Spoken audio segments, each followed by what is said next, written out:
지금 보시면요. 재밌는 게 처음에는 전당대 1월에 하겠다고 했어요. 예. 그러다가 우물우물 하다가 정진석 비대위원장이 제가 당무감사도 좀 하고 싶고 했더니 대통령이 그러세요. 그래서 5월까지 밀렸습니다. 밀렸었어요. 그랬는데 알고 보면 원래 이제 임기가 3월 한 13일 정도인 걸로 알고 있는데 이런 상태 윤핵관들이 또 나와서 2, 3월로 땡긴 거 아니에요. 네. 이런 과정에서 딱 나와졌다. 이러면 요 명단대로 해서 우리는 당대표 선거를 윤석열 대통령에게 진심을 다한 사람으로 가겠다라는 뜻을 크게 만들어 놓은 거예요. 그렇게 밖에서 보시는군요. 그러면 윤심은 지금 어디 있는 걸로 밖에서 보기에 보십니까? 윤심은 어디에도 있죠.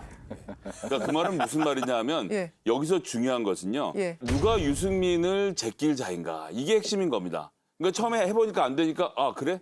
그러면 당원 90%로 조정을 하자. 사실 이런 얘기 꺼내기 어려운 선대 룰이요? 얘기예요. 밖에서 예. 보기에는 70%도 많다라고 생각을 해서 50으로 낮춰야 되냐 이런 논쟁들이 주로 벌어지는데 이걸 이제 90으로 끌어올리겠다는 얘기를 지금 하는 것은 예. 이유는 딱 하나. 누가 유승민을 이길 수 있는 자인가.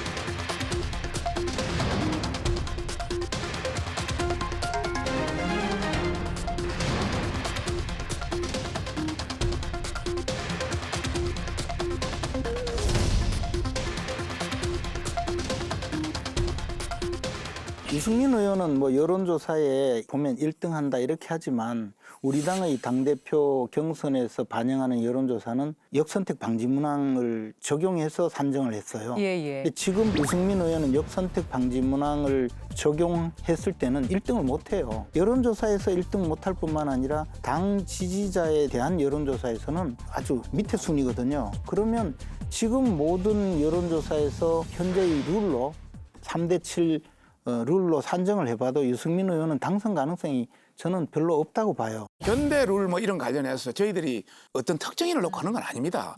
결국 대표는 당신과 민심을 잡는 사람이 될 수밖에 없고요. 우리 당원들이 가장 반대하는 것은 민주당 지지자들이 우리 당 대표를 선택하는 겁니다.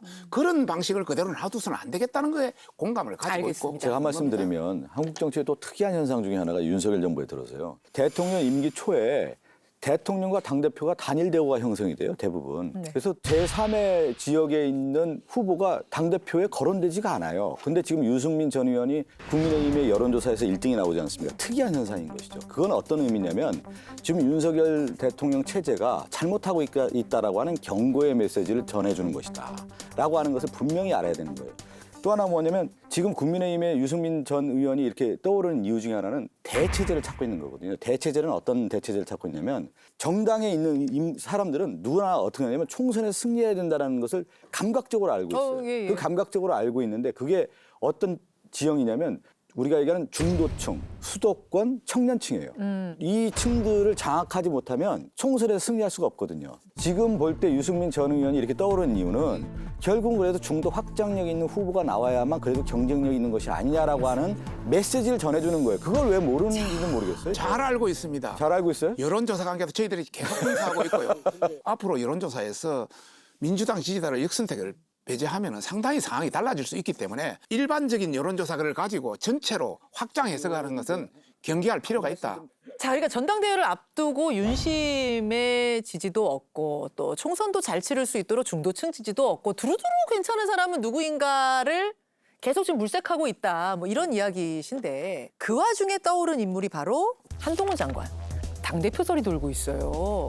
최근에 말입니다. 여론조사를 하나 했는데요. 장내 정치 지도자 선호도 조사라는 걸 했더니 처음으로 여기에서 한동훈 장관이 두 자릿수 나왔습니다. 한동훈 장관이 10%대를 넘어선 거는요. 윤석열 대통령의 케이스를 연구해보면 딱 답이 나와요. 그때 윤석열 검찰총장을 추미애 장관이 그렇게 괴롭히니까 그러니까 이제 지지율이 계속 높아져서 대통령까지 됐거든요. 사실 한동훈 장관은 별로 하는 것도 없어요. 수사를 하는 것도 아니고 네. 검찰 행정의 책임자로서 일하고 있는데 네. 괜히 무슨 청담동에서 술을 마셨냐 뭐 이런 식으로 물어뜯는 김의겸 같은 사람들이 헛발질을 계속 해대니까 여론에 또 주목을 받잖아요. 이 김의겸 같은 사람이 계속 나오면요, 좋아지고 있다. 곧 20% 돼요. 그리해서 정말로 대표 나올 수도 있다고 보세요? 본인이 안 나오죠. 법무장관이 있어야 계속 띄워주니까. 계속 띄워주니까. 안 나오길 김의겸도 바라시네. 있고 장경태도 있고 또 나와요. 또 박성준 의원님도 또 띄워줄지 몰라요. 또 왜 저를 아니 있는 박성준 의원을 왜? 뭐 정치에서 그 얘기하잖아요. 띄울 때 조심하라. 한동훈 장관 조심해야죠. 이제. 우리가 이제 정치 볼 때 당 대표들의 공통적인 특징이 있어요. 뭐예요? 역대 여야 다 당 대표. 품이 넓어요. 이재명은 예외입니다. 왜 자꾸 이재명 대표도 한번 같이 회의해 보시면 경청하고 조정 능력이라는 게 상당히 뛰어나시다는 걸 느끼는데 한동훈 장관을 이렇게 쭉 보면 그냥 전문가 영역에 있는 분 같은 느낌? 품이 넓다라는 생각을 갖지 않아요. 그러니까 정치인의 이미지로 가려고 하면은 박성중 의원 무슨 얘기를 해도 하하하하 웃고 그러시잖아요. 아유. 그런 어떤 자세가 나와야 이게 에너지가 나오고 그 사람들을 다 담을 수 있는 그릇이 되는 것이지. 제가 볼 때 한동훈 장관은 담을 그릇은 아직 준비가 안 됐다는 생각이 좀 들어서 그런 말씀 드리고 또 하나는 네. 정치라고 하는 것이 우리 박성준 의원님도 알겠지만 누가 만들어줘서 됩니까? 자기가 스스로 만들어서 창업형이 돼야 되는 것이지 지금까지 한동훈 장관의 모습이라고 하는 것은 결국 만들어진 모습밖에 없지 않습니까? 그것이 한동훈 장관의 앞으로 넘어갈 그 산이고 지금과 같은 모습에서는 정치의 산을 넘기는 상당히 어렵지 않겠느냐. 감히 예측합니다, 제가. 분위기 어떻게 보세요? 당내 분위기. 아직은 이러다는 그런 평이 대부분입니다. 대부분이고 장래 정치지도에서 예, 장래. 앞으로 가능성은 충분히 있는 거죠.